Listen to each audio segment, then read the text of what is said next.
Total sidebar. You know when House Shaw would have paid to be at last night at Dynamite? Hurt people. We Oh, that was hurt people. They all right. I shouts out to the timeline because y'all are right. It does suck that Private Party won them titles, and then like not to say that they didn't do nothing because we got to see them in Jersey, but they really didn't do nothing. No, they ain't do They nothing. didn't do enough with them. It's tag team wrestling. No one's doing anything for tag team wrestling. Once MVP said, "We're about to throw a Private Party," and then Private Party tried to do some diving topes through the ropes, and both Lashley and Shelton Benjamin caught him and hit them with simultaneous belly-to-back suplexes outside the ring. Oh, it was a wrap. They put Zay through the table and then just started throwing Mark Quinn in between the dasher boards and the damn ringside. It was a wrap when they announced the match. Who's beat? Who's the light skinned skinny one? That's Isaiah Cassidy. Isaiah Cassidy. Mark Quinn's got, I think his hair is green right now. This child. Yeah, like DDM should relax. But they like wasn't beating these niggas. and they're supposed to be the heels. Look at Bobby face. Who said they was heels? Nigga. They're not supposed. You know how I know they was heels? Because they was the ones that was positioned on the opposite side of old boy. Who? There you go. You want me to say who? That's it. Number 52. Oh no, that mean they good guys. They're the good guys. Yeah, as soon as they announced the match, like we already like one thing that I can get I respect. I'm not respect, but one thing I'm kind of just I accept is very predictable booking. I'm one of those people that yes, I watch it. Yes, I'm like, oh, this is probably going to go here, but I actually enjoy a surprise. And when it's so predictable, it's just like, why am I even watching this shit? I'm just like, I mean, yeah, I may get a good match out of it, and that will make up for it. But like, I already know where this is going, right? Nah, you saying before they had the match, or you think you saying where like this is going? As soon as they announced it, if you thought Bobby Lashley and Shelton Benjamin was losing a Private Party, you're smoking methamphetamine. Okay, like big glass, big glass. You shooting West Baltimore dope. You know, well, no, that ain't good anymore. Shout out to Shirley. Hey, yo. Whole spoon full of that Shirley. Hey, yo. Hey.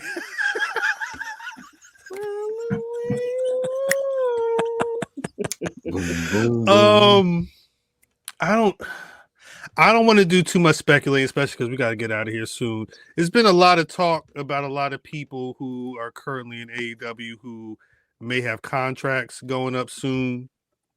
Ricky Starks is probably the biggest name that was going around, but it's a lot of information that has been kind of going around. Hopefully that contract is coming up soon. And Sean Tragedy, yeah, put him in the main roster. Sean Tragedy is our AEW correspondent. Peace. Miro, who I didn't realize Miro's not wrestled since December 31st of 2023. And he ain't going to wrestle. He's going to ride on the vine until his contract is up. They said he requested, Ricky Starks requested, Ray Phoenix is on the injury reserve payment plan, and the craziest part, shouts to Jermaine. I don't know if this is official yet, but on AEW they played that promo where everybody in Malachi Black's squad, but Malachi Black was like, "Hey, we about to do some new shit. You ready?" I don't know if I need a Malachi Black. I don't know if I need a lot of people, but it's interesting to see. I thought he was dope when he was in the E. What was his name? Fire. He was Aleister Black. Aleister Black. It wasn't that big of a difference. Him and Cien almost put him. He was let fire. him and Cien almost have 1,700 But this the thing, right? I don't like they were dope, and we knew they were dope. Mhm. I don't think WWE saw it because they didn't see it for Andrade. They wanted Yoda Andrade was next to because they said Andrade wasn't able to speak the promos the way they wanted to speak the promos. All right. Is it easier for an Aleister Black to work on the main roster with God rest the dead of Bray Wyatt kind of out of the way, so they don't already have like a macabre character? He might need a Wyatt 6. Nah, I wouldn't do that much. Nah, he was already kind of like a scary but their scary character was Bray when he was there, and now that he's gone, is that an avenue? I mean, the Wyatt 6 is woo. Where's that? Well, Where's that thing? I think you bring that up, and it makes me think maybe they need some other scary motherfucker. And that makes maybe sense. we need, if we're going to do that type of gimmick, maybe we need to update it. The whole secret supernatural crazy people in the village thing is so tired. It's so late, and it's not believable. The public is tuning out from that. If you're going to do that, then you need to do like something that's truly going to scare America. Have them be like just Black. have them be Y'all like related. have them be like hillbillies or something in Texas or something like Switch like, it up. like you know what I'm saying? Like, Weird movie with Sid Haig. you know, And like he was the clown. I see what you're saying, Didi. And what is that movie? It was a Rob Zombie movie. yeah, but let's leave all that shit alone because nobody's buying that. Like, No, but it wasn't the Rob Zombie movie I'm talking about. It wasn't like a supernatural. It was just weird niggas like that were disturbed. And them niggas. yeah, like disturbed. just have it like that. You know, like I think as we like, and I say this to wrestlers too, as we rethink wrestling gimmicks and rethink where wrestling is going in this next decade. If it's going to be a fantasy, it has to be a really good one. But a lot of the great stars now have gimmicks that are rooted slightly in reality and that are relatable in some way. Like the Wyatt 6 is just so far fetched now, and kudos to Bray Wyatt because he was able to get that gimmick over. But that's truly a genius of his own mind. Like you're trying to replicate something where the original source is not here. And I agree. I don't know who said it, but it was an older wrestler who said that the Wyatt 6 kind of killed themselves taking that picture in the fast food restaurant with the burger and shit.